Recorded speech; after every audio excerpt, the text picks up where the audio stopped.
एक भोंदू रहता था, पर वो इतना सीधा था कि सब प्यार से उसको भोंदू ही बुलाते थे। गायों की सेवा करता था और जिस आश्रम में रहता था वहां के गुरुदेव शाम को प्रवचन करते थे तो सबसे पीछे बैठ के सुनता था। भोंदू को लगता था गुरुजी जो बोल रहे हैं ये बिल्कुल सत्य है, इसमें कोई झूठ नहीं है। एक दिन गुरुजी प्रवचन करते हुए बोले, यमुना के पल्ली पार भांडीर वन में ठाकुर जी गैया चराने आए। भांडीर वन का नाम सुनते भोंदू कान खड़े हो गए।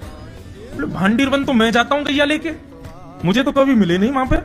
अरे मुंह में ही कमी होगी, मुंह में ही सामर्थ्य नहीं होगी उनको देखवे कि मैं ही नहीं देख पाए होंगे, वो तो आते होंगे वहां पे, मुझे ना देखे होंगे। भोंदू ने पहली बार जिज्ञासा करी, गुरुदेव ठाकुर जी दिखते कैसे हैं? तो गुरुदेव भी हंस गया, अच्छा भोंदू पूछ रहा है, बैठ जाओ बताते हैं। मोर मुकुट पहनते हैं ठाकुर जी, और बोले 2 कान हैं लेकिन कुंडल एक ही पहनते हैं। ठाकुर जी ऐसे पुष्प तोड़ के कान के ऊपर लगा लेते हैं, दोनों कानों में एक ही कुंडल को फेर फेर के पहनते। ठाकुर जी पीली पीताम्बरी, ऐसी ठाकुर जी पीली पहनते, पीली पीताम्बरी। माला कैसी पहनते हैं? ठाकुर जी ऐसी पहनते हैं पूरी पैरों तक जाए। ये देखो गुरु जी कह रहे हैं तो निश्चित है भंडीर वन में आते हैं ठाकुर जी। भोंदू अपनी गैया लेकर के भंडीर वन पहुंच गया। गैया चर रही थी, अब भोंदू ढूंढ रहा है, कभी वृक्ष के नीचे जाके देखे, कभी कहीं देखे, कभी ढूंढे कहीं से चंदन की सुगंधी आ जाए। गुरुजी बता रहे थे उनमें से चंदन की सुगंधी आती है, क्या पता कहीं हो। इतने भाव से, इतने प्रेम से और इतने भोलेपन से ढूंढने लगा ठाकुर जी को, और ठाकुर जी नहीं मिलते ना तो अपने आप को ही कोसता, मुंह में योग्यता ना होगी, यही मारे ना मिल रहे। ठाकुर जी तो यही है, गुरु जी की बात गलत नहीं है, ठाकुर जी तो यही है। उसके उस सहज भाव पर, उसके उस सरल भोंदूपने पर ठाकुर जी रीझ गए। और इतने में ही भोंदू हताश निराश उदास बैठा था, खुद को कोस रहा था, मुंह में योग्यता ना है, मुंह ठाकुर जी मिलना है रहे। इतने में ही देखा सामने से असंख्य गायों का झुंड आ रहा है, और भोंदू ने जैसी उन गायों को देखा, ऐसी गाय कभी देखी नहीं, अलग गाय, सींग चमक रहे हैं, सींगों के ऊपर के भाग में सोने चांदी मढ़े हुए हैं, ऐसी ऐसी सुंदर सुंदर तंदुरुस्त गैया। तभी देख रहा है भोंदू, पीताम्बरी पहनी है, गले में वैजंती माला धारण की है, सिर पर पाग पहनी है, एक कान में कुंडल है, मंद मंद मुस्कुरा करके दतुइयां दिखा रहे हैं, कटाक्ष नेत्रों से कभी इधर देख रहे हैं कभी उधर देख रहे हैं, अपनी वेणु को कमर में कस करके गैयाओं के गले में गलवैया डाल करके श्याम सुंदर तरफ चलते भय आ रहे हैं। ये दृश्य देख करके हाथ पांव कांपने लगे भोंदू के। उसको लगा मेरे पास तो आएंगे नहीं, है वहीं से मुड़ जाएंगे, अब मैं उनके पास जाके उनको असहज नहीं करूंगा, यहीं से देख लूं, यहीं से प्रणाम कर लूं।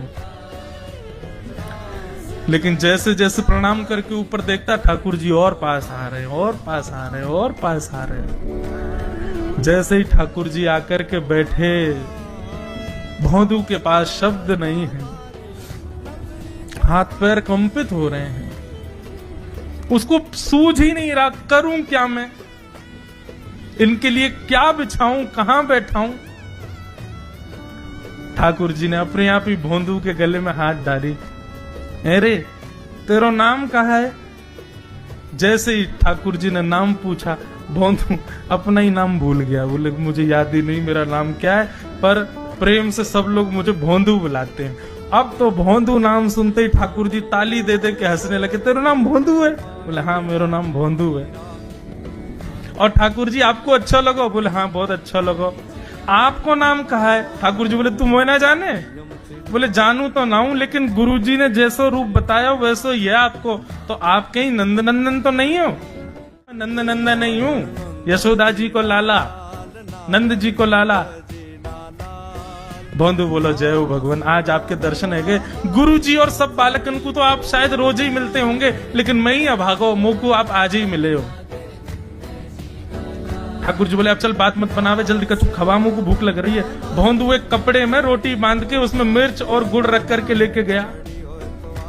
2 रोटी थी। भोंदू ने जैसे खोली, एक रोटी ठाकुर जी के सामने धर दी, एक अपने पास रख ली। बोले मैं भी तो खाऊंगा।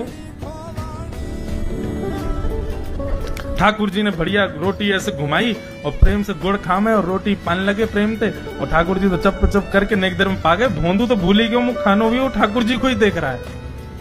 ठाकुर जी बोले और जोर की भूख लगी, ला अपनी रोटी दे दे। भोंदू बोलो मोह को भी भूख लगी है। बोले अच्छा चल आधी आधी खा ले, हमें दो, आधी तू खा ले आधी मैं खा लूं, दोनों खा लिए। कल तो नेक्स्ट से ज्यादा सी रोटी ले आइयो, भूख ज्यादा लगे, और सुन यही समय आइयो, मिलूंगा कल भी तोते। ठाकुर जी अपने मार्ग पर चले गए। भोंदू इतना प्रसन्न है, बोले आज मुझको ठाकुर जी मिल गए। गुरुदेव के प्रवचन का समय होगा, भोंदू पीछे जाके बैठ गया, अपने गुरुदेव को प्रणाम करे, इनकी कृपा से ठाकुर जी मिले। उसने किसी को नहीं बताया, उसको लगा सबको ही मिलते हैं भगवान, मुझे ही मिले हैं बहुत दिन बाद। दूसरे दिन भोंदू खूब सारी सामग्री रसोई घर में इकट्ठा करके जाने लगा। किसी ने जाके गुरुदेव से कह दिया कि भोंदू बहुत सारी सामग्री ले जा रहा है। गुरुदेव ने जाके कही भोंदू इतनी सामग्री ले जा रहा हो भैया, तो भंडारो करेगो का? नहीं गुरुजी भंडारो तो नहीं करूंगा, वो नंद नंदन नाम है, वो यशोदा नंदन मदन मोहन, वो अपनी गैया चरा के आए, कल भी आए, मेरी रोटी खा गए, मैं भूखो ही रहेगो कल, या हमारे ज्यादा सी ले जा रहा हूँ, बेचारे बहुत भूखे आए कल कि उनको पेट भर जाएगा, मैं भी पा लूंगा, या हमारे गुरुजी आज ज्यादा सामग्री ले जा रहा हूं। गुरुदेव ने मन में सोचा ये बात कोई और कहे तो अविश्वास किया जा सकता है, लेकिन भोंदू झूठ नहीं बोलता। भोंदू कभी झूठ नहीं बोलता, भोंदू की बात पर विश्वास करना ही पड़ेगा। गुरुदेव बोले सुन सुन ठाकुर जी आए थे? बोले हाँ। अच्छा उनका रूप कैसा था? जैसा रूप आपने बताया था ना गुरुजी, बिल्कुल वैसा, ऐसे कटाक्ष नेत्र, मोती जैसे दांत, ठाकुर जी की मुस्कान ऐसी, पाग ऐसी, कान ऐसे। गुरुदेव के तो नेत्र बंद हो गए, वे सब अनुभव करने लगे। लेकिन गुरुदेव बोले रूप कैसा भी बता दे, चरण यदि इसने बता दिए तो मैं मान जाऊंगा कि ठाकुर जी थे। अच्छा तूने चरण देखे? बोले हाँ गुरुजी मैंने चरण देखे। ठाकुर जी के चरण जब वो चल करके आगे बढ़ते हैं ना तो चिन्ह बन जाते हैं, कहीं ध्वजा बनी थी, कहीं शंख बना था, कहीं कुछ बना था, और उनके जो नखून है ना उनमें से ऐसा लगता है मानो जैसे कोमल का पराग हो, कमल का पराग हो। और चरणों का रंग कैसा, जैसे मानो जैसे गुरुदेव कमल होता है ना, कमल की आकृति, ऐसे ठाकुर जी के चरण। जब चरण का यथावत वर्णन भोंदू ने कर दिया, गुरुदेव समझ गए, बोले निश्चित ठाकुर जी आते। नहीं तो भोंदू कहां जाने, इतनी बुद्धि नहीं है उस पे कि वो इतना सब कुछ ढूंढ ढाड़ के मुझे बताए। भोंदू एक काम करेगा? बोले हाँ। ठाकुर जी आएंगे तो तेरे सखा बन गए? बोले हाँ। तो उनको लेकर के आश्रम आ जा, यहां पे आ जा। भोंदू बोला कि इतने योग्य बालक हैं, लेकिन ठाकुर जी ने किसी से नहीं कही, मुझसे कही है। अगर मैंने ये काम नहीं किया तो मेरा जीवन व्यर्थ है। भोंदू को लगा ठाकुर जी सबसे ही मिलते हैं, गुरुजी किसी से भी कह के बुलवा लेते, मुझको काम दिया। भोंदू ने तो उसको अपने हृदय में ले लिया, अब ये काम मुझे करना है। बोले गुरुजी मैं वचन दे के जा रहा हूं, ठाकुर जी को मैं लेके आऊंगा। जा बेटा। भोंदू वन में चला गया। अब तो उसको मिलने की भी एक्साइटमेंट नहीं है और कोई उसके मन में भाव ही नहीं है, उसको ये है बस ठाकुर जी को मैं ले जाऊं। जा करके बैठा, ठाकुर जी अपनी गैया चराते भये, ठाकुर जी आए, रूप देख करके फिर से भावुक हो गया भोंदू। ठाकुर जी आकर के बैठ गए, बोले चल जल्दी निकाल रोटी, भूख लगी है मुंह को। भोंदू सजाता जा रहा है थाली, ठाकुर जी को देता जा रहा है। बोले जय जय एक प्रार्थना करूं? करो। आप मेरे संग मेरे सखाओ ना आप? बोले हाँ तेरो सखाऊं, तो मेरी बात मानोगे? बोले कहा आप मेरे संग आश्रम चलो गुरु जी के पास। ठाकुर जी रोटी पाते जा रहे, ठाकुर जी ने अनसुनी कर दी बात। बोले जय जय कछु कहो ना, आप चलोगे ना? ठाकुर जी बोले हम तेरे सखा हैं, तेरे गुरु जी के सखा नहीं है। तू मोते मिल, तू मेरे संग खा, तू मेरे संग रहे, तू कछु कर, तो को सब अधिकार है, लेकिन ये हम गुरु जी ते मिल बातें मिल ये सब हम नहीं करेंगे। हम बस तेरे सखा हैं, तो ये जाने और कोई ये ना जाने।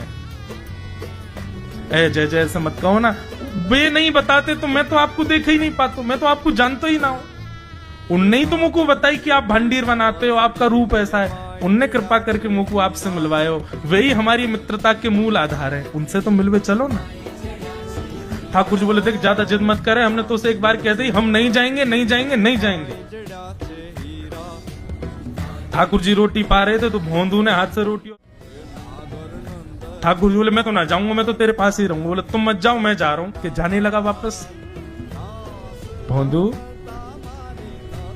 ठाकुर जी पुकार रहे हैं भोंदू को, मानो जैसे त्रिलोकी लेके जा रहा है वो ठाकुर जी की। जैसे मानो पूरा ऐश्वर्य ठाकुर जी का ले जा रहा हो। अरे भोंदू ने रुक तो जा। भोंदू बोला अपना मुख भी नहीं दिखाऊंगा यदि आप नहीं चलोगे तो। भोंदू थोड़ी दूर गया, ठाकुर जी को लगी वापस आ जाएगा, थोड़ी और दूर गया, लगा अब आ जाएगा, लेकिन जब भोंदू दिखना बंद हो गया हमारे ठाकुर जी विचलित हो गए, दौड़े भोंदू की तरफ। ठाकुर जी दौड़ करके गए और जाकर के भोंदू के पिद्दी पे चढ़ गए, बोले ले चल अपने गुरुदेव के पास, चलूंगा तू जहां कहेगो लेकिन तो दूर नहीं जान दूंगा। और भोंदू ठाकुर जी को ऐसे ऊपर चढ़ा करके आश्रम जा रहा है। गुरुदेव आकर के खड़े हो गए और मन में बस विचार कर रहे थे, हाथ पांव कांप रहे थे, बोले ठाकुर जी आएंगे कि नहीं। इतने में ही भोंदू आया और तभी देखा भोंदू के पिद्दी पर ठाकुर जी टंगे भय आ रहे हैं। आज गुरुदेव ने जाकर के पहले भोंदू को प्रणाम किया, बोले जय हो, धन्य है।